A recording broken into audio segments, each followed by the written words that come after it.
છોટાઉદેપુરમાં ચેતર વસાવાના સમર્થનમાં આપ પાર્ટીએ રેલી યોજી ભાજપ પર આકરા પ્રહારો કર્યા હતા।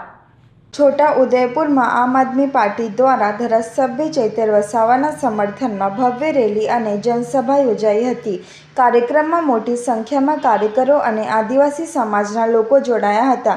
જનસભાને સંબોધતા આપના નેતા ગોપાલ ઇટાલિયાએ આરોપ લગાવ્યો કે ચેતર વસાવાની વધતી લોકપ્રિયતાથી ડરીને ભાજપે તેમને જેલમાં મોકલ્યા। તેમણે કહ્યું કે પોલીસના દંડા સહન કરવા છતાં લોકો ચેતર વસાવા અને આમ આદમી પાર્ટી સાથે સતત જોડાઈ રહ્યા છે। સાથે જ તેમણે જણાવ્યું કે જનતાના પ્રશ્નો ઉઠાવતો સાચો નેતા ચેતર વસાવા છે, જ્યારે ભાજપના નેતાઓ માત્ર પોતાની પાર્ટીની જ વાત કરે છે। આપના નેતા મનોજ સોરઠિયાએ પોતાના સંબોધનમાં જણાવ્યું કે ડેડિયાપાડાના જંગલોમાંથી શરૂ થયેલી ક્રાંતિ હવે સમગ્ર ગુજરાતમાં ફેલાશે।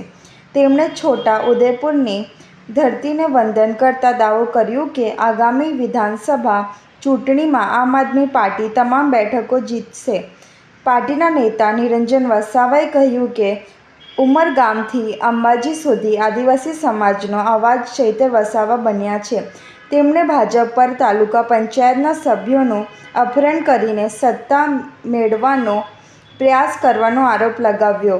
સાથે જ તેમણે પડકાર ફેંકતા કહ્યું કે જો સત્તાધારી નેતાઓ ખરેખર છપ્પનની છાતી ધરાવતા હોય તો અપહરણ અને ડરાવવાના રાજકારણનો અંત લાવે।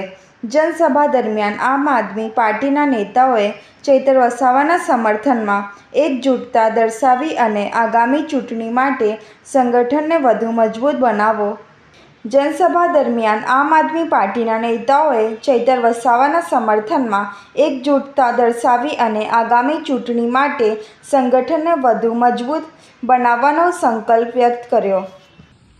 સોમવારે 27 જુલાઈ છોટાઉદેપુર ખાતે ચેતરભાઈના સમર્થનમાં એક સભા અને રેલી યોજવામાં આવી છે।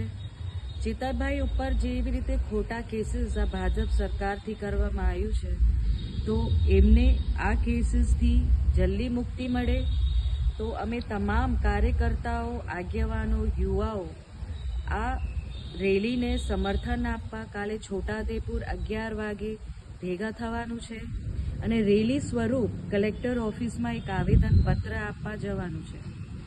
આ સરકાર જે એની તાનાશાહીથી ખોટા નિયમો લાગુ કરીને આમ જનતાને હેરાન કરે છે અને જે લોકો માટે લડત આપે છે એમના ઉપર ખોટા એફઆઈઆરો કરે છે, તો એમના વિરુદ્ધમાં આ આવાજ ઉઠાવવાનું છે।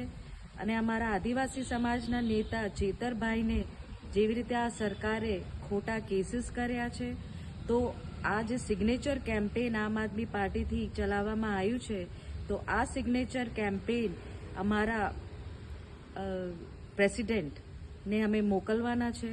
તો તમામ યુવાઓને અને આગેવાનોને અમે એક આહ્વાન કરીએ છીએ કે કાલે 27 જુલાઈ સોમવારે છોટાઉદેપુર બધાને ભેગા થવાનું છે। ખૂબ ખૂબ આભાર।